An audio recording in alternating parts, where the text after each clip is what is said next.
매일 아침 건강을 위해 챙겨 드시는 그 영양제, 혹시 독이 되어 당신의 수명을 갉아먹고 있다면 어떻게 하시겠습니까? 안녕하세요. 35년간 내과 의사로 환자분들을 만나온 박진수입니다. 제 65년 인생과 35년의 의사 생활을 모두 걸고 오늘 이 이야기만큼은 여러분께 꼭 드려야겠어서 이 자리에 나왔습니다. 얼마 전 새벽에 응급실로 한 분이 실려 오셨습니다. 평소 지병도 없으시고 누구보다 건강을 자신하시던 70대 남성분이셨어요. 그런데 갑자기 극심한 피로감과 복통을 호소하셨고 검사를 해보니 간 수치가 위험할 정도로 치솟아 있었습니다. 가족분들도 어리둥절해 하셨죠. 매일 아침마다 몸에 좋다는 건 뭐든 챙겨 드셨는데 어째서 이런 일이 생겼는지 도무지 이해할 수 없다는 표정이었습니다. 그분이 매일 드시던 약 봉투를 확인하고 저는 가슴이 철렁 내려앉았습니다. 그 안에는 광고에서 좋다고 떠들썩하게 선전하던 온갖 건강 보조식품들이 가득 들어 있었습니다. 오늘 제가 여러분께 단호하게 말씀드리겠습니다. 여러분이 건강을 위해 매일 정성껏 챙겨 드시는 그 수많은 알약들, 그중 일부는 지금 당장 쓰레기통에 버리지 않으시면 여러분의 몸속을 조용히 그리고 아주 확실하게 망가뜨리고 있을지도 모릅니다. 저는 진료실에서 매주 이런 분들을 만납니다. 건강검진에서 갑자기 간 수치가 나빠졌다는 분, 원인 모를 소화불량과 무기력증에 시달리는 분, 심지어는 작은 상처에도 피가 멈추지 않아 병원을 찾는 분들까지요. 그분들의 공통점이 무엇인지 아십니까? 대부분이 텔레비전이나 신문 광고만 믿고 값비싼 건강 보조제를 몇 종류씩 챙겨 드시던 분들이었다는 겁니다. 근데 건강해지려고 시작한 습관이 오히려 독이 되어 몸을 해치고 있었던 셈이죠. 저는 오늘 제 의사로서의 양심을 걸고 우리 시니어들의 건강을 오히려 위협하는 절대 먹지 말아야 할 건강 보조식품 5가지를 낱낱이 공개하려 합니다. 혹시 이 영상을 보고 계신 분들 중에 매일 알약으로 건강을 챙기고 계신 분이 있으신가요? 제게는 오랫동안 인연을 이어온 72세 이서연님이란 환자분이 계십니다. 자녀들에게 짐이 되기 싫다는 마음이 유독 크셨던 분이에요. 그래서 누구보다 건강 관리에 열심이셨습니다. 매일 아침 식탁에 앉아 영양제를 챙겨 드시는 게 하루의 가장 중요한 일과였죠. 종합 비타민부터 시작해서 혈액 순환에 좋다는 은행잎 추출물, 기력 보강을 위한 홍삼, 근육이 빠지면 안 된다며 챙겨 드시는 단백질 파우더까지 제가 세어보니 무려 10가지가 넘었습니다. 자녀들이 명절 때마다 사다 드린 것들을 하나도 빼놓지 않고 드신 겁니다. 그런데 몇 달 전부터 그분 표정이 눈에 띄게 어두워지셨어요.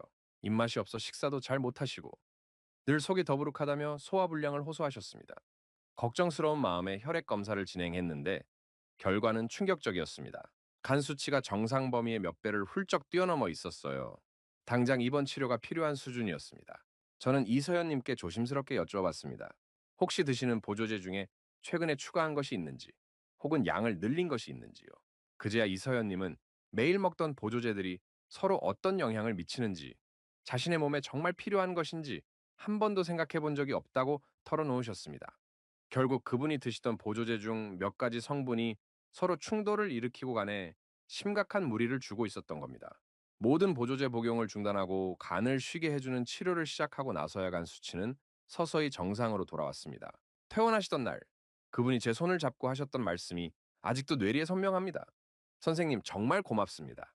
저는 건강해지려고 자식들한테 짐 안 되려고 열심히 챙겨 먹은 건데 오히려 제 손으로 병을 만들 뻔했네요. 이 이야기를 끝까지 들어야 전체 흐름을 알 수 있습니다. 이서연님의 이야기는 결코 특별한 사례가 아닙니다. 우리 주변의 많은 부모님들, 그리고 어르신들이 겪을 수 있는 일입니다. 구독과 좋아요 눌러주시면 더 많은 분들이 이 중요한 정보를 함께 보실 수 있습니다. 끝까지 보시면 왜 지금 당장 여러분의 약 상자를 점검해야 하는지 분명히 알게 되실 겁니다. 이제 본격적으로 건강을 해치는 독이 될 수 있는 절대 먹지 말아야 할 보조제 5가지를 하나씩 짚어보겠습니다. 오늘 제가 여러분께 꼭 말씀드리고 싶은 오히려 건강을 해칠 수 있는 건강 보조식품 5가지입니다. 첫 번째, 고용량 비타민 E와 베타카로틴입니다. 아마 항산화 효과가 뛰어나서 노화를 막아주고 암을 예방해준다고 많이들 알고 계실 겁니다. 저 역시 의과대학에서 그렇게 배웠습니다. 하지만 수십 년간의 연구 결과는 우리의 믿음을 완전히 뒤집어 놓았습니다.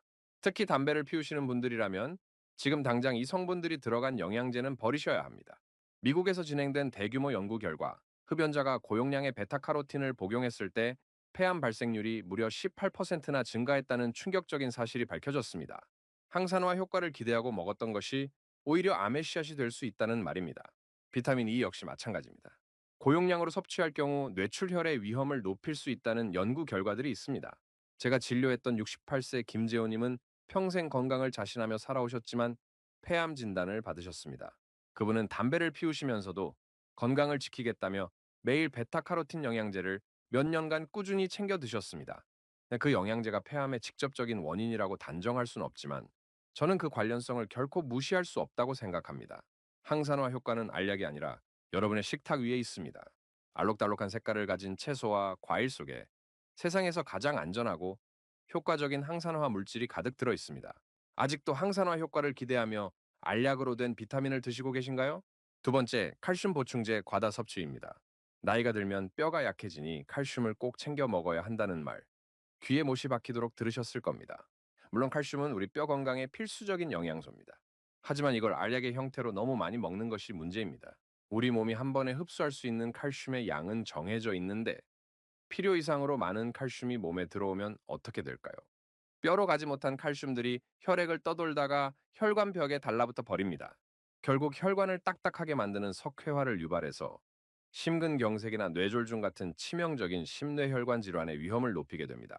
뉴질랜드의 한 연구에서는 칼슘 보충제를 먹는 사람들이 그렇지 않은 사람들에 비해 심근경색 위험이 30%나 높았다는 결과도 있습니다.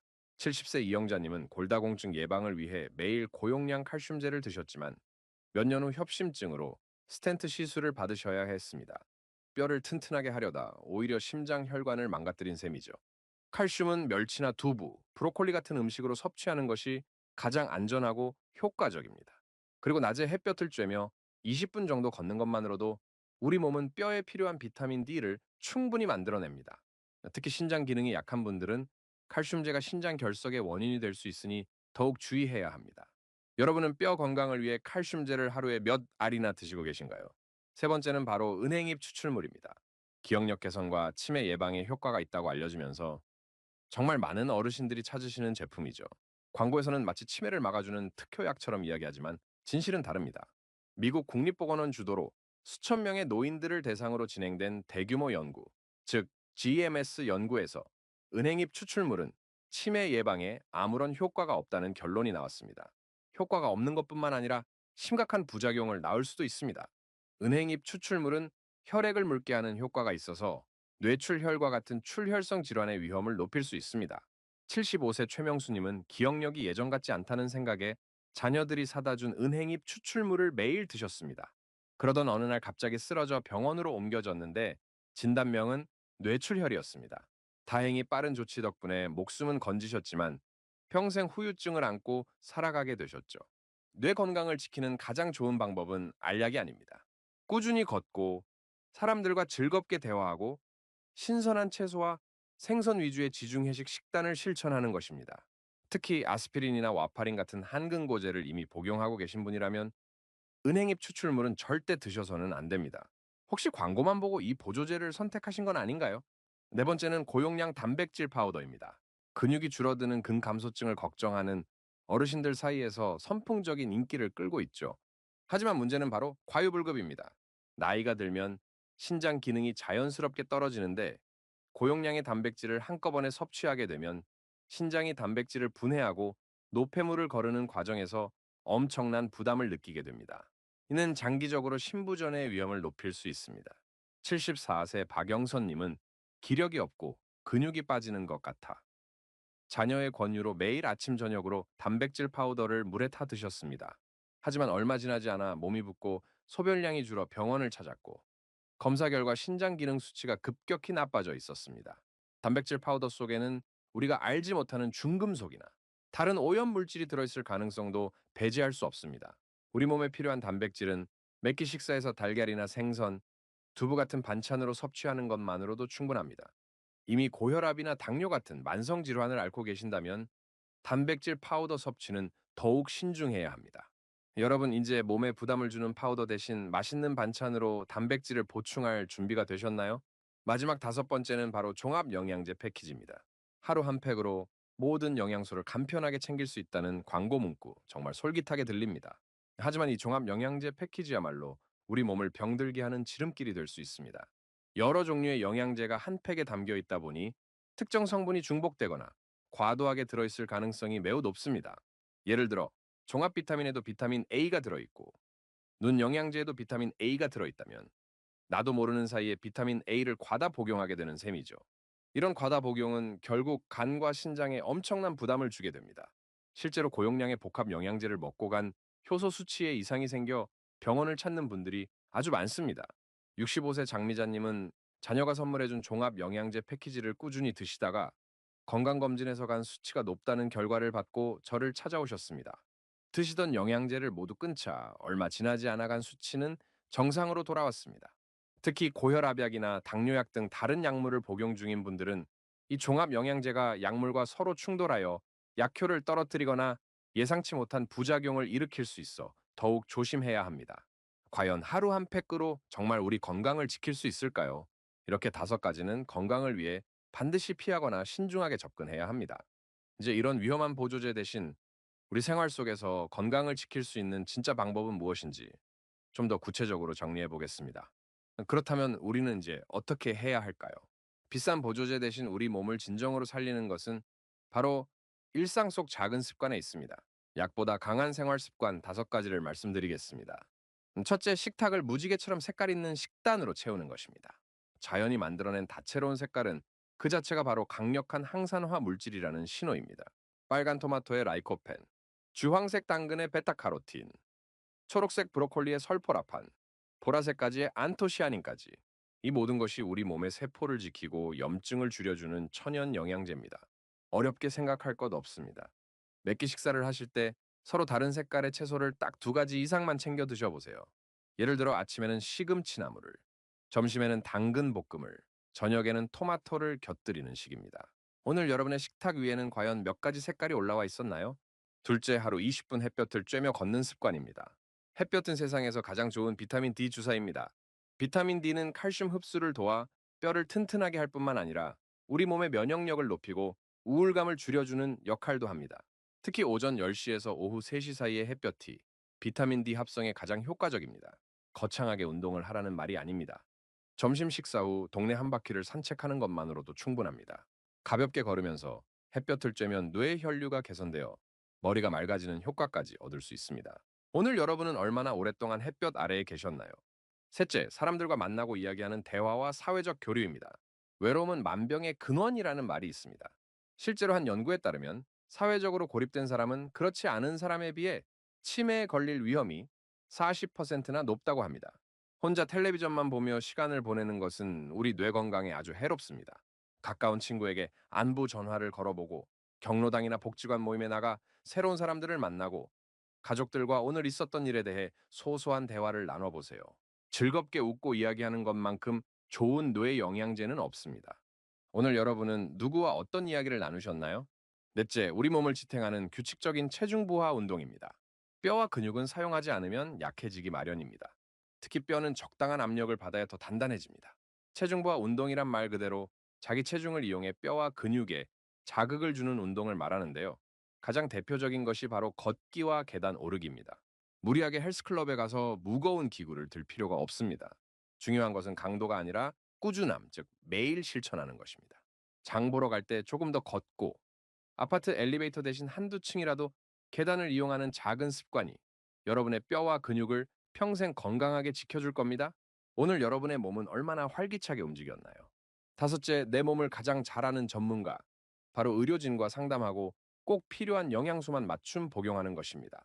광고는 모든 사람에게 다 좋을 것처럼 이야기하지만 사람마다 건강 상태와 필요한 영양소는 모두 다릅니다. 정기적으로 건강검진을 받고 그 결과를 바탕으로 의사나 약사와 상담하여 내게 부족한 영양소가 무엇인지 정확히 파악하는 것이 우선입니다. 그리고 평소 내가 무엇을 먹는지 간단하게 식단 기록을 해보는 것도 큰 도움이 됩니다. 광고에 현혹되지 마시고 내 몸의 소리에 귀를 기울이고 전문가의 조언을 구하세요. 내 몸에 진짜 필요한 것은 과연 무엇일까요? 이제 오늘 제가 드린 말씀을 정리하고 마무리하도록 하겠습니다. 오늘 제가 절대 먹지 말아야 할 보조제로 말씀드린 5가지 다시 한번 기억해 볼까요? 항산화 효과를 맹신했던 고용량 비타민 E와 베타카로틴, 뼈를 위하다 혈관을 망가뜨릴 수 있는 칼슘 보충제, 치매 예방 효과는 불분명하고 출혈 위험만 높이는 은행잎 추출물, 신장에 큰 부담을 주는 고용량 단백질 파우더, 그리고 성분 중복과 약물 충돌의 위험이 가득한 종합 영양제 패키지까지 이 5가지는 겉보기에는 우리 건강을 지켜줄 것처럼 보이지만 잘못 알고 먹으면 오히려 우리 몸을 서서히 망가뜨릴 수 있는 위험한 알약이라는 점을 꼭 명심하셔야 합니다. 이것이 바로 우리가 버려야 할 잘못된 상식입니다. 반면 우리가 반드시 붙잡아야 할 올바른 관리는 무엇일까요? 알록달록한 색깔 채소로 가득한 신선한 식탁, 따스한 햇볕을 맞으며 걷는 즐거움, 사람들과의 정겨운 대화, 그리고 내 몸에 맞는 꾸준한 움직임. 이 평범한 습관들이야말로 부작용 없이 우리 몸을 진짜로 지켜주는 가장 안전하고 강력한 도구입니다. 건강은 결코 비싼 약 한 알에 들어있지 않습니다. 여러분, 우리의 건강은 매일 마주하는 식탁과 편안한 운동화, 창문으로 쏟아지는 따스한 햇살과 사랑하는 사람들과의 웃음 섞인 대화 속에 있습니다. 오늘 당장 여러분이 실천할 수 있는 아주 간단하고도 강력한 제안을 하나 드리겠습니다. 오늘 저녁 식탁에 딱 한 가지, 평소에 잘 먹지 않던 색깔 채소를 추가해 보세요. 시금치나물 한 접시도 좋고 샛노란 파프리카 반쪽도 좋습니다. 이 작은 실천 하나가 약백 알보다 더 귀한 여러분의 평생 건강을 지키는 위대한 첫걸음이 될 것입니다. 다음 영상에서는 오늘 내용에 이어서 그렇다면 우리 시니어들에게 정말로 필요한 꼭 챙겨야 할 진짜 영양소 3가지에 대해 속 시원하게 알려드릴 예정입니다. 다음 영상도 놓치지 않으시려면 구독과 좋아요 그리고 알림 설정까지 꼭 부탁드립니다. 그리고 마지막 사항은 여러분께 부탁드릴 것이 있습니다. 혹시 여러분께서 직접 드셔보신 보조제 중에 정말 이건 불필요했거나 오히려 몸이 불편해져서 후회했던 경험이 있으신가요? 또는 약 대신 이런 생활 습관을 실천했더니 정말 건강에 도움이 되었다 하는 경험이 있다면 주저하지 마시고 아래 댓글로 남겨주세요. 여러분의 소중한 경험 하나하나가 모여 나와 내 이웃의 건강을 지키는 귀한 씨앗이 될 것입니다.